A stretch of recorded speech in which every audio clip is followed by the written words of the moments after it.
A tiny bean, smaller than your fingertip, is driving billions of dollars in Brazil. It feeds industries, moves global trade, and quietly powers an entire economy. Yet most people have no idea it exists. So what happens if this one crop suddenly disappears? Because this isn't just farming. This is economic power hidden in plain sight. Let's break this down. Brazil is one of the largest producers of soybeans in the world.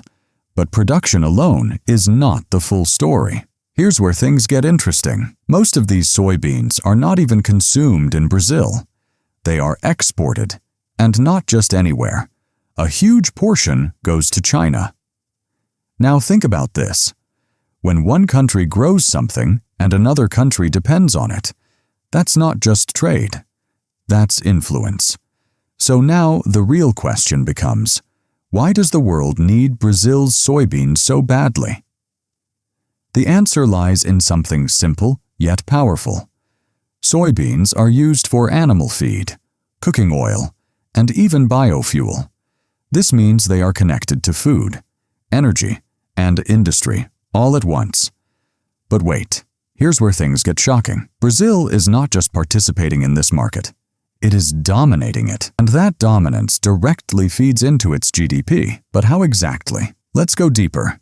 Let's go back in time. Soybeans are originally from China and East Asia, but Brazil began experimenting with soybean cultivation in the 1960s in the southern states like Rio Grande do Sul and Paraná.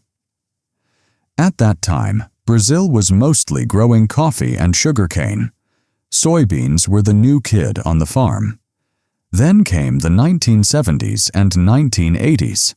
A revolution. Brazilian scientists, especially from Embrapa, the Brazilian Agricultural Research Corporation, performed something truly incredible.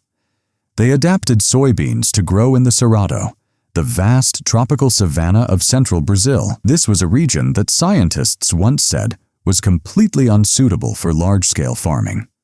I was impressed, very impressed. By the 1990s and 2000s, soybean production exploded into the states of Mato Grosso, Goiás, and Minas Gerais. Mato Grosso alone now produces more soybeans than most entire countries. Brazil went from a minor grower to defeating the United States as the world's top soybean exporter by 2012. History was made, and Panda was cheering from his bamboo grove.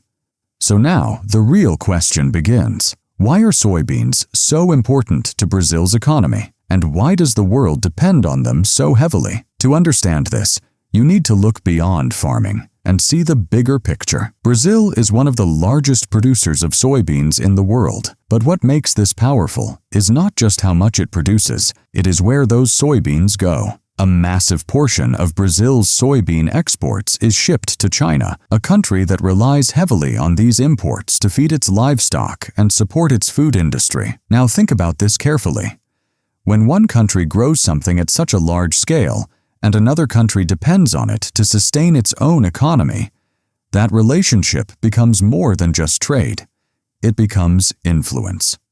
Soybeans are used in animal feed, cooking oil, and even biofuel, which means they are connected to food supply, energy production, and industrial growth all at once. This is what makes them so valuable on a global level. And here is where things get even more interesting.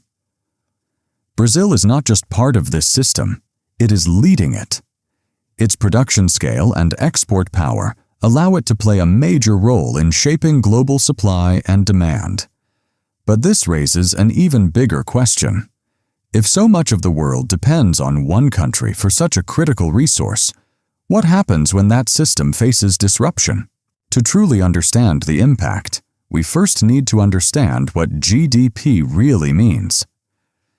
GDP, or Gross Domestic Product, is the total value of everything a country produces within a given time. Now imagine millions of hectares of land across Brazil dedicated to a single crop: soybeans. Every season, these farms produce massive quantities that are sold both locally and internationally.